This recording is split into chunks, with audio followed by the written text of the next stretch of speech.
What's up, everybody? It's CrazyToast, and this is my first video on 9.0. I'm gonna leave this right here so that way no one gets sick. Alright, so I have a special treat for you guys today. It's I just got it. It's an SU-85i. What it is, it's basically a Stug. It's a captured Stug, and the Russians just put their guns on it. That's all it is. Yeah. So around 1941 or 42, I think it was early 41, or actually ever since the Stug's been out. The Russians had, after they got invaded by the Germans, or the Germans invaded the Soviet Union, they were basically capturing each other's equipment, and this is one of them. There's only one prototype actually made for the SU-85, or using the 85 millimeter. The one that they actually did use more was the SU-76. The reason why they didn't use the SU, they didn't really, continue, with the prototype SU-85i was simply because there was no need. By that time, the Germans started, using Panzer IVs more. By the end of 42, they stopped using the Panzer IIIs altogether, or enough to where, the Soviets couldn't really use them. They couldn't, get enough for spare parts and whatnot. So the Russians just had to move on, and by that time they fixed their SU-80s, their SU-76s, their 85s, and then they got their the actual, instead of the SU-85B, they actually had the SU-85 and then the SU-100. So it was no need to really have the SU-85. But hey, whatever. All right. So what I'm going to talk about first is, well, hit points. Yes, lovely hit points. Now, the hit points between... Okay, we're going to have to compare three different types, because it's half SU-85, half Stug. So what we're going to do is we are going to pull up the SU-85 stats. And then we're going to pull up the Stuggy stats. I'm going to go with this one because they're all tier 5s. Alright. Alright. We have the Stug, SU-85, and then this one. Okay.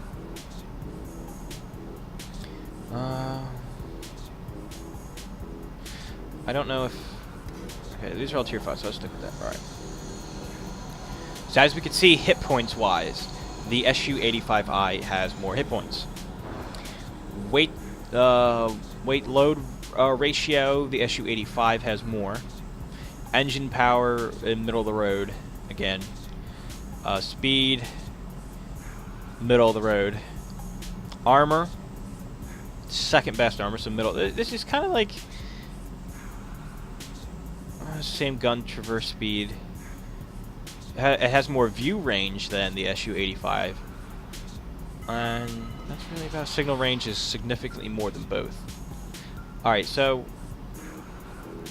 I guess what you have here is sort of like a collage of both tanks. The only time this tank actually beats any of them, both of them, is really just hit points and signal range. Alright, so you don't have a lot of armor either. I mean, look at the Stug here. You got 80 millimeters frontal. It does have this. The SU-85i does have more rear armor, but not a lot of front armor. But then again, that shitty armor. But anyway, so the SU-85 is kind of like an in between the two. All right. So the weapons. We have one weapon. The the 85 DS or D5S 85A. All right, I'm gonna try to see. That's a tier 6 weapon. So I am gonna compare that to the Russian 85 and see. Okay, this is their top. And something tells me, yep, this is gonna be a lot stronger. So this one's a lot better. The one that's on the SU-85. Alright, so that one's better. What about its second? No, wow. same amount of damage. This is more like an accurate representation. It's basically almost kind of the same thing as the D5S, the tier 6 on your SU. That's the first 85 you get. Alright, so SU-85 has better armament, but then again, you know, this is a premium tank. Stug, their tier 6 weapon, way more penetration, but it does more damage. Alright. Now, it also has the chassis of the Stug, so I'm going to go back into here. I need engine. I need to look up the different engines. Because I have a feeling... Yeah, okay, these two, 350, 440, and 320. And what does our little Stuggy have? Our Stuggy SU have? 440. Okay, so it does have the top engine from the Stug. Alright, that's no problem. Okay, that's regular tracks. No turret. So, alright. So you have a tank. The gun's not as good as the SU-85's. It's actually a little weaker from its standard 85. Not bad, though. Decent reload time. It does a lot of damage. You know, you get around tier 5, tier 6 matches, you know, and lower. It does have good matchmaking. I love the tank. The other thing I like, just the armor arrangement on this tank. If you're coming at it from the front, you have this major slope here. You have a, you know, you have that little block here, but usually some people, like, for some reason, they don't fire this slow. They don't think about it, especially tier 5. They usually just, you know, try to wing it in here. And I have a match that I'll show you later where most of the time it gets, you know, you take the hits in the mantle, which don't do anything. You get hit in the mantle, whatever. But you know, we have some, you know, you get rounds that sometimes come off of the, you know, the very top here and then smack into here. You know, this thing doesn't really have a lot of hit points. 380 hit points isn't shit. Then you go, of course, you got the big cupola, which, you know, is another weak spot, and you get this front here, which is a weak spot. Now, remember, you're driving basically a German tank with a Russian gun in it. So, you got, you know, you got 20% chance of fire because, you know, it's a gasoline engine. So you want to watch out for that. Other than that, I mean, there's not really a lot to talk about. I mean, if you like the Stug, if you liked any of the Stugs, this is a good tank to go for. I mean, you got a decent, you know, it's a nice, it has a decent gun for its tier. It, you know, it has all right armor, but its main, you know, its main thing is basically just gun and mobility. That's what it has. That's all you really need. Gun and mobility, and it has a pretty good camo rating, especially if you get, you know, the premium camo and all that. You know, there's nothing really bad with it. It's just like driving a Stug with a Russian gun on it. And by saying that, I mean the Russian guns aren't exactly all that accurate, not as accurate as the German guns. However, you do get that. You do sacrifice some, you know, aim time and raw penetration for damage. This thing will damage targets very easily. Amazing tank. How would I equipment anyway? Tank gun rammer, camo. You'll probably need either coated optics or binoculars, I would say, because this thing does not have very good view range. It's very short and view range. For whatever reason, very short view range. Signal range, excellent signal range. 525 meters. That is more than both the SU-85 and the Stug. I use tank and rammer. I'm trying to get some cash together, some credits together to get it coated optics. Because I usually don't like to stay still, so I'm gonna get some coated optics for this fucking thing. So, coated optics. I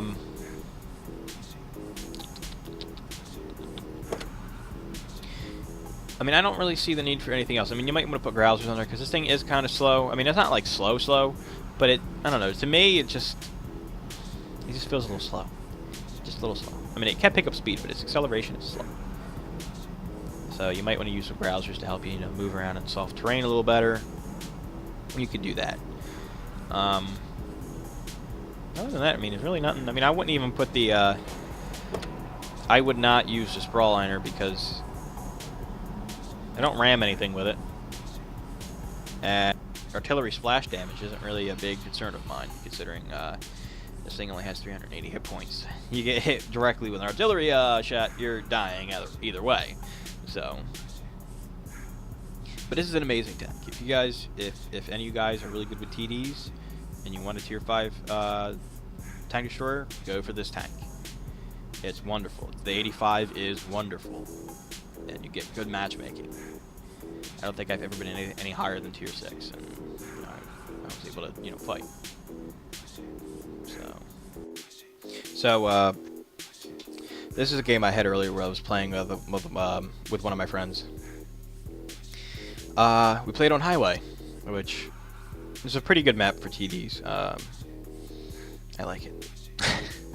You have nice wide open areas. You can get the kills. Get your kills. So I'm at the bottom. Yeah, that's not usually good. But tier 6 match, tier 5 and a tier 6 match. All right, I buy you there. So speed this up a little bit.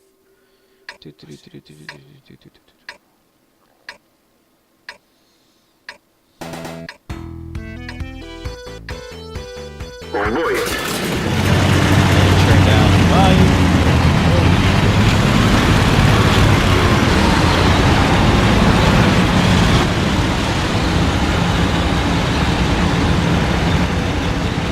Alright. So I'm a TDID. I do not want to go sitting, because why would anybody in a TD go sitting? Especially ones without turrets.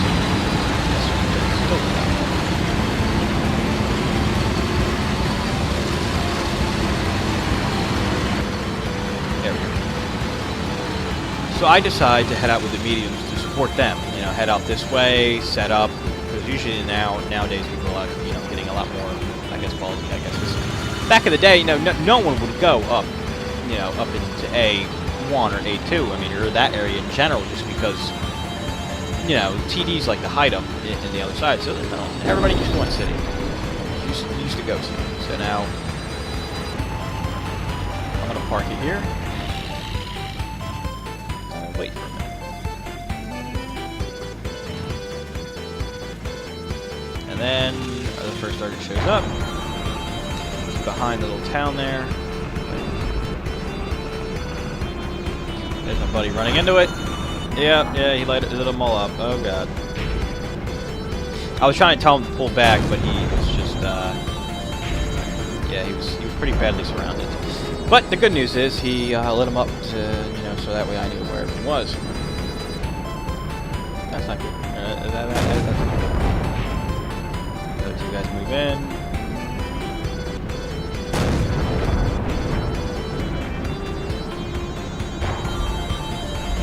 Just hoping one of these guys will go back. Stuggy.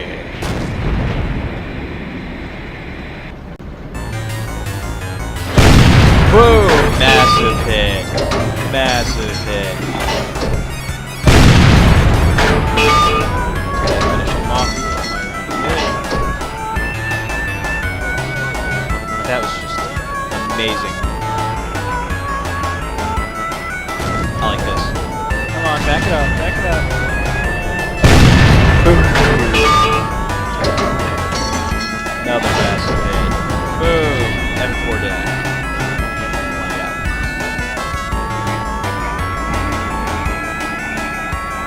As you can see now, city's starting to get overran. Just keep that in mind. Still trying to track the targets now while our, the guys that were up there are now dead.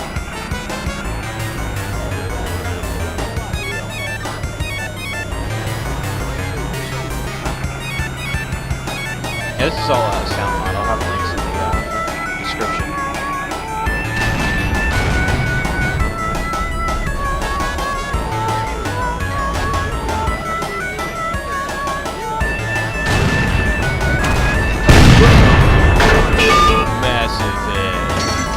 Alright, so we lost city. We lost the city.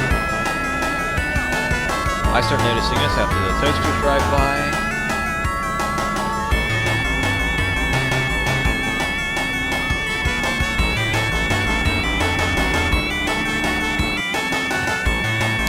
I decide to head back. I really did think that Panzer IV back there, that the other toaster back at base was AFK, so I thought I'd just, use him as a laid off target. What if I really needed it? Just drove it back this way. I was going to park it in the back of the hill there in J1, and just try to, stop the enemy from coming if, they were there.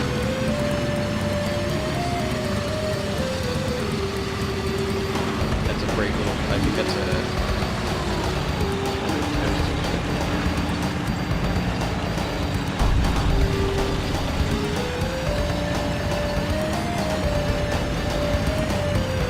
Now, I just snap onto this target real quick.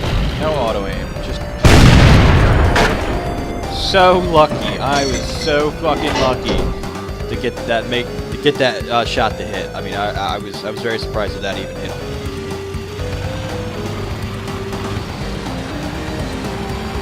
Now, I was gonna move up to help, the guys from falling back from the city, but yeah, bad. If you look around H2 right now. Or H2. Oh shit.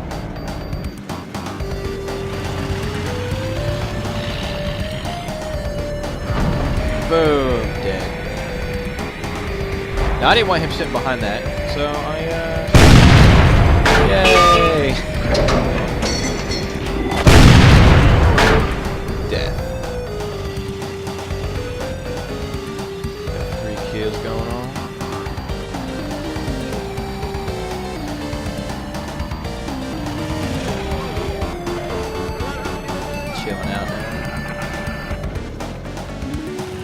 To the enemy. Ah, no, I dropped that much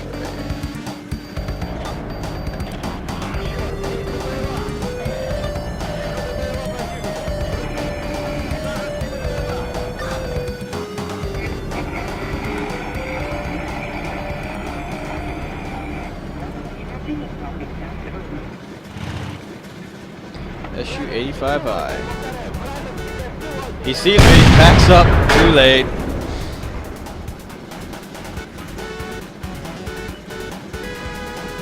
A new enemy. And then I fucked up. Yep, I fucked up. Take a hit. Finish him off.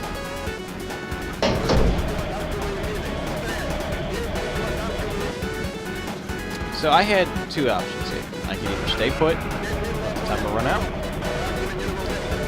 or I could push forward.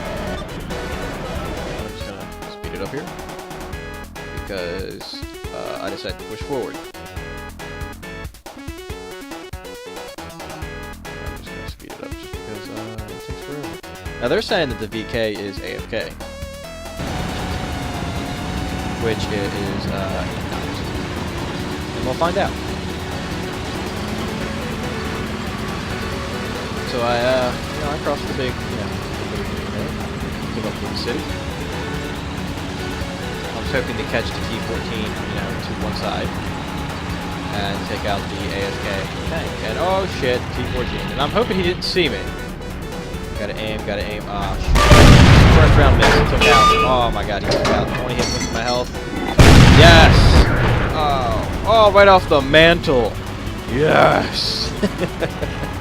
Get my Top Gun.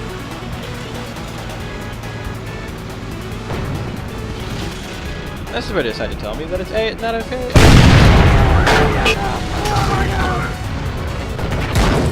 But alright. So, we ended up winning the match. Brave little toasters pulled through. But you see here, it is a very powerful tank, if you use it right. It is a very good, mobile, powerful gun tank. It's good for a premium tank. It's nice to see that, premium tanks aren't armor or all gun. This has a nice balance of mobility and firepower and armor. It's nice. It's balanced. In good hands. Somebody can really go to just clear the field of this thing. But thanks for watching, guys. I'm CrazyToast, and you know, subscribe and everything. And I'd like to thank everybody who does subscribe to my videos. You know, I got up to 80 subscribers, so I'm trying to bring out some more stuff for you guys. But you know, it's getting busy right now at my job, so sorry. So thank you.